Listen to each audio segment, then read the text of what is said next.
وہ اپنی جگہ سے ٹس سے مس نہ ہوا۔ رات کو میں نے ایک عجیب سی شے دیکھی۔ میری عادت تھی کہ آدھی رات ہوتے ہی اٹھ جاتا اور پھر تہجد پڑھتا تھا۔ بھلے سے دن میں میری کوئی نماز نہیں ہوتی تھی، نہ میں پڑھتا تھا، مگر جب سے جیل میں آیا تھا میں نے یہ ہوئی تھی تہجد قضا نہیں کی تھی۔ میں اٹھ کر تہجد پڑھنے لگا۔ اس دوران مجھے شک ہوا کہ وہ نیا لڑکا بھی جاگ رہا ہے، مگر میں اسے نظر انداز کر کے اپنی نماز میں متوجہ ہو گیا، کیونکہ یہ وقت میری عبادت کا تھا۔ نماز کے درمیان میں تھا جب مجھے اپنے پیچھے ایک ہلکی سی روشنی محسوس ہوئی۔ وہ روشنی بہت زیادہ نہیں تھی، مگر اتنی تھی کہ مجھے ہلکا سا شک ہوا کہ میرے پیچھے کچھ روشن ہے۔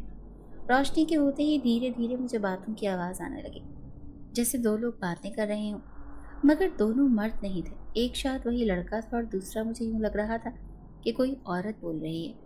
میرے پورے جسم میں ایک سنسنی سی دوڑ گئی۔ میں نے جلدی جلدی سلام پھیرا، مگر سلام پھیرتے ہی وہ ساری باتیں اور روشنی ایک دم سے معدوم ہو گئی۔ مجھے یوں محسوس ہوا کہ شاید میں کوئی خواب دیکھ رہا تھا، اس میں حقیقت کوئی نہیں تھی۔ نماز پڑھ کر جب میں پیچھے مڑا تو وہ لڑکا بھی سو رہا تھا، باقی بھی تینوں قیدی گہری نیند میں غرق تھے۔ خیر، نماز پڑھ کر میں اپنی تسبیحات اور دعاؤں میں مشغول ہو گیا۔ اس کے بعد میرا معمول تھا کہ فجر پڑھ کر ہی سوتا تھا۔ فجر کے بعد میں بس سونے کی تیاری میں ہی تھا جب جیلر ہماری بیرک کا تالا کھول رہا تھا۔ میں نے پوچھا، خیریت؟ آج تک تو اس وقت کبھی یہاں کا تالا نہیں کھلا، مگر جیلر چپ چاپ رہا۔ وہ جیلر بھی کوئی اور تھا، بدلا ہوا، جس کی ڈیوٹی تھی وہ نہیں تھا، کوئی نیا ہی تھا۔ اس نے مجھے بڑے آرام سے نظر انداز کیا اور نئے قیدی لڑکے کے پاس جھک کر اس کے کان میں کچھ کہا، جسے سن کر وہ لڑکا جھٹ سے جاگ بھی گیا اور اٹھ کر جیلر کے ساتھ بیرک میں سے نکل گیا۔ ان دونوں کا انداز یوں تھا کہ گویا اس بیرک میں ان دونوں کے علاوہ تیسرا کوئی بھی موجود نہ ہو۔ میں تو بیٹھا غور ہی کرتا رہ گیا اور سوچنے لگا کہ صبح کے وقت اتنی جلدی تو کسی کی ملاقات نہیں آتی، پھر یہ لڑکے کو اتنے مشکوک انداز میں کیوں لے کر گیا ہے؟ اوپر سے جیلر بھی بدلا ہوا تھا۔ میں ان کی واپسی کا انتظار کرنے لگا، مگر آدھے گھنٹے تک جب دونوں ہی نہیں لوٹے تو میں سو گیا، کیونکہ اس سے زیادہ میں نہیں جاگ سکتا تھا۔ دوبارہ میری آنکھ دن کے 11 بجے کھلی تو اٹھتے ہی سب سے پہلے میں نے اس لڑکے کو دیکھا جو اپنی مخصوص جگہ پر کروٹ کے بل لیٹا ہوا تھا۔ یہ دیکھ کر یکگون سکون سا محسوس ہوا، کیونکہ چلو یہ لڑکا اسی بیرک میں ہے، کم از کم جو اتنا تجسس پھیلا ہوا ہے اس سے بات کر کے وہ تو ختم ہو سکتا ہے میرا۔ طاہر، حنیف اور شیدہ تینوں تاش کی بازی میں مصروف تھے۔ مجھے اٹھتا دیکھ اپنے ساتھیوں میں شامل کر لیا۔ میں تو اسے ایک دن میں ان سے تھوڑا سا الگ ہوا تھا، ورنہ میرے شب و روز انہی کے ساتھ تو گزرتے تھے۔ شیدے نے بھی عقل مندی کی تھی، اپنا کام میرے ذمہ لگا کر اس معاملے سے دور ہٹ گیا تھا۔ اس نے دوبارہ قیدی 402 کے ساتھ مخاطب ہونے کی غلطی یا ضرورت ہی محسوس نہیں کی تھی۔ میں بھی اپنے روز کے معمولات میں مصروف ہو گیا۔ کچھ ہی دیر بعد ایک جیلر نے آ کر ہم سب کو باہر نکال دیا، ساتھ ہی بیڑیاں بھی پہنا دی۔ وہ ہماری چہل قدمی کا وقت تھا۔ میں شیدے کو اشارہ کر کے نئے لڑکے کے ساتھ ہو لیا۔ وہ چپ چاپ تھا۔ شیدہ بھی میرا اشارہ سمجھ کر خود ہی ہمارے سے دور ہو گیا۔ گھومتے گھومتے میں اس کے لیے ایک سنسان سے گوشے میں آ بیٹھا۔ اس سے پہلے کہ مجھ سے کچھ پوچھتا وہ خود ہی بول پڑا، بہت سوال ہے نا تمہارے دل میں جو تم پوچھنا چاہتے ہو؟ میں نے اس بات میں سر ہلا کر کہا، تمہیں کیسے پتا؟ شکل پر صاف لکھا ہے۔ خیر، تمہارا حوصلہ ہے کہ ضبط کیے بیٹھے ہو، اپنے دوست کی طرح مارنے نہیں لگے۔ میں شرمندہ سا ہو گیا اور شیدے کی جانب سے معافی مانگتے ہوئے کہا، وہ ذرا غصے کا تیز ہے ورنہ اچھا ہے، تم بھی اسے جواب دے دیتے تو اپنا دوست بنا کر رکھتا، دل کا برا نہیں ہے۔ مجھے اچھا بھی لگ رہا تھا اس سے بات کرنا، اور حیرت بھی ہو رہی تھی کیونکہ کل سے لے کر اب تک اس نے پہلی مرتبہ خود سے بات شروع کی تھی۔ صبح میری ملاقات آئی تھی، وہ اسی وقت آتی ہے، باقی پورے دن یا رات میں اسے یہاں آنے کی اجازت نہیں ہوتی، چھپ کر آتی ہے۔ صرف وہی ہے جس کا دل بہت نرم ہے، ورنہ وہ سب تو… لڑکے نے خود ہی بات شروع کی اور خود ہی سے ادھوری چھوڑ دی۔ میں گن ہی رہ گیا کیونکہ میں اس سے یہی سوال پوچھنے والا تھا۔ میں حیرت زدہ سا ہو کر بولا، اس وقت ملاقات نہیں ہو سکتی، کسی کی بھی ملاقات نہیں ہوتی، بلکہ ایک خاص وقت طے ہوتا ہے نا۔ لڑکے کی ایک بات میں اتنے سارے سوال جو میں پوچھنا چاہتا تھا کہ آخر کون ہے وہ جو ملنے آتی ہے، تم کس جرم میں یہاں آئے ہو؟ مگر فی الحال ایک پر ہی اکتفا کیا، نہیں، اس کے لیے یہ مشکل نہیں، اس نے اپنا جیلر چھوڑا ہوا ہے یہاں، تبھی تو ملاقات ہو جاتی ہے۔